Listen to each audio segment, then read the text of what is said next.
Hi everyone, this is Mindy Eggen and welcome back to my channel. Today I'm going to show you another fun way to use your embossing folders.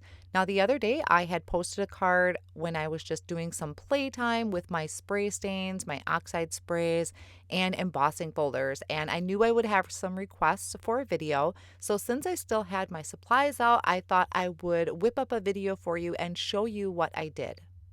Just to give you some variation, I have 3 embossing folders that I pulled out of my stash. These are from Simon Says Stamp. It's the Exotic Vines, Triangle Burst, and Geometric Lattice.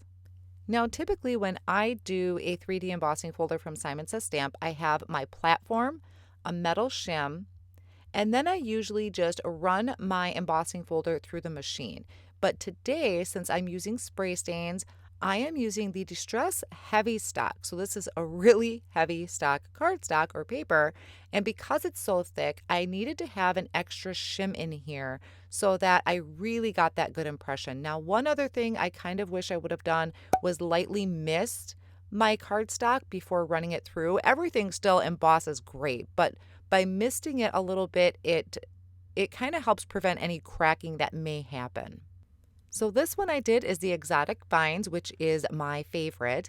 Now I'm going to be doing the Geometric Lattice. So once again, I'm going to show you, I just placed my Distress Heavy Stock in my embossing folder. Another thing I like to do is tilt my embossing folder on my platform. Instead of going straight on, I tilt it just like I would my dies.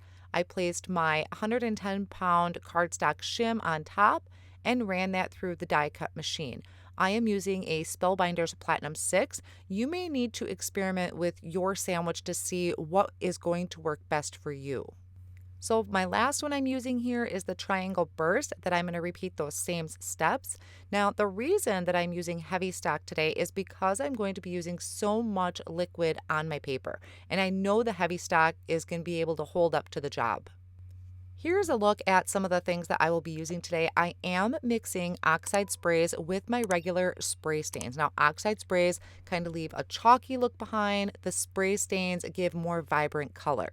The oxides, you will need to shake those up before using them. The spray stains, you do not. Now, I will show you the process that I did here for each one of the backgrounds. I did speed it up a little bit. I really don't have a rhyme or reason. I just started spraying.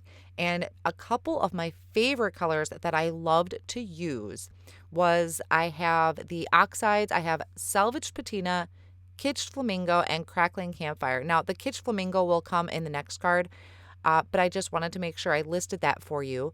In the spray stains, I have Fossilized Amber, Peacock Feathers, Salty Ocean, and then I have a mixture of the mica sprays.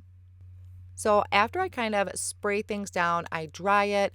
I might come in and spritz again to really add some more color to this, which is the reason I use that heavy stock. Now, what I was starting to say before was some of my favorite colors is the Crackling Campfire, which is in the oxide, and the Salvaged Patina. Just for some reason, those colors, and then just kind of spritzing on some of that Peacock Feathers, I just love it. Another thing I love about this is I don't care if it makes brown. I think the brown on here just looks really awesome, especially on this Exotic Vines embossing design. So here's a closer look at that, all the detail in this, and the mica sprays really do add a nice little punch to this. Now for my next background, this is where I brought in that Kitsched Flamingo. So I started off by just spritzing it around my background. I brought in the Salvaged Patina. Both of these are in oxides. Then I have the Fossilized Amber in the spray stain. And I was trying to go for kind of a rainbow look. And honestly, looking at it now, I should have just left it. But at the time, I really wasn't happy with that one side where the Kitsched Flamingo and Fossilized Amber were meeting. There was just something going on down there. I really didn't like it, but I did really like that blue towards the top. So I dried this background. I came back in and I really came in heavy with the Peacock Feathers and just really pumped up that blue. Once again, that Salvaged Patina, because I just love Salvaged Patina, and really tried to bring up the blues, a little bit of greens. And then, of course, before drying it, I always spritzed it with one of the mica sprays. So I'm going to pull this out. You can see this is still kind of wet, so I will set this off on the side because I have other things to work on while that dries. This is the last background that I'm working on, and since I really loved that first card, which was my original color scheme that I had shared the other day, I'm going to do that one again. So this is that salvaged patina in oxide, crackling campfire in oxide, and then the fossilized amber in a spray stain, and then the peacock feathers in a spray stain. I think I brought in salty ocean at some point. I just lay them on my desk and I just grab. I just start grabbing and spraying. I let the ink do the work. Every now and then I'm going to tilt up the card a little bit to kind of let it move on its own.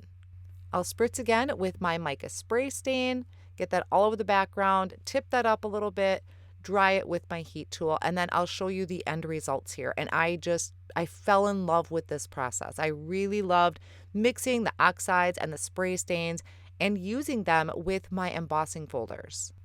Now, another thing that I thought would be really cool to do was add a little bit of blending to the sides to kind of deepen that. Now, this one's got a real, vintage, rustic feel to it. I just love the design with this color combination. So I brought in walnut stain, which is a really dark brown, did a little bit of blending on the edges, and then I noticed that the design, the really embossed design, was picking up some of that ink. So I just lightly buffed over that with my blending tool to kind of help that stick out a little bit. I'm keeping the front of the card really simple. I'm just going to be using some of these word dies from Simon Says Stamp. I have the big XOXO, Outline Love, and I Think I'll Keep You. I'll be doing all of my gluing with my Gina K Designs Connect glue. So she came out with these larger tubes and some mini bottles that have this really super fine tip that I love. So I just am putting this larger bottle, squeezing it into the smaller bottle. And then once I'm done, I'm just going to replace that cap. And I just wanted to show you all of that because this is what I've been using. This mini bottle isn't labeled, but this is where I have my Gina K Designs Connect glue in right now. Before I add my sentiments, I want to get my main card put together. So I have card bases here. These are white side folding card bases that are 4 1/4 by 5 1/2. I am holding it together with a piece of just Post-it tape or any type of sticky tape to hold it shut.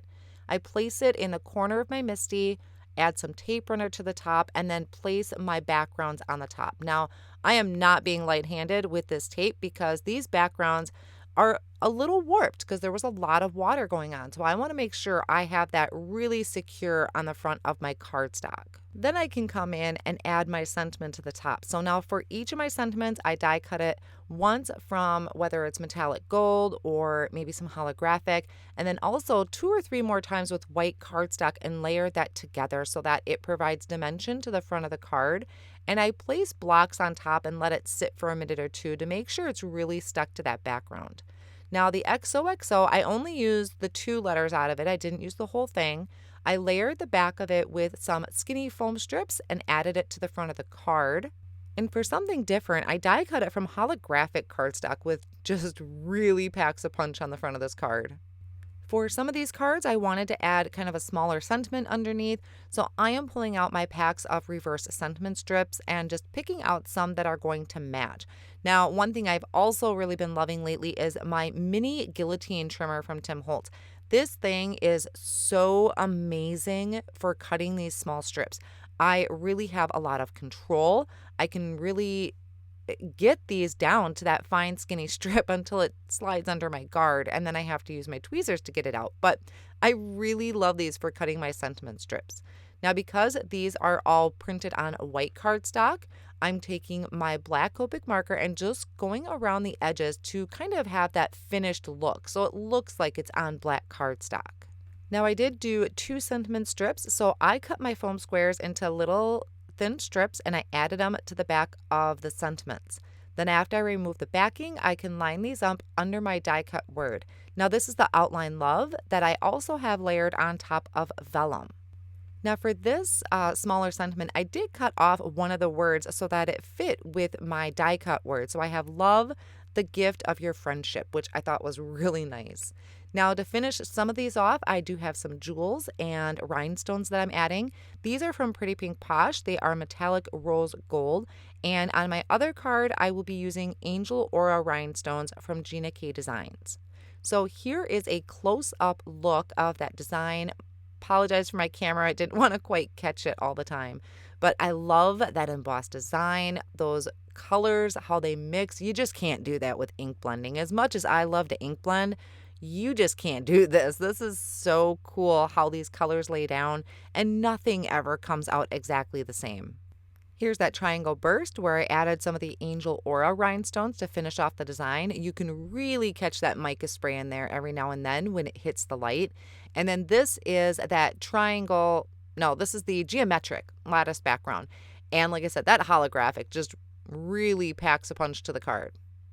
So there are my 3 card ideas for you. Now you can use any embossing folder that you have in your stash. I honestly got to say that Exotic Vines is probably my favorite right now, especially with that color combination. So I hope this has inspired you. Get out your embossing folders. Maybe you have some spray stains. Give this a try. I bet you'll love it. I have all of my supplies listed down below in the video description and over on my blog as well, along with additional pictures. I want to thank you so much for joining me today. Here are a few other videos you may be interested in, and I'll see you again real soon.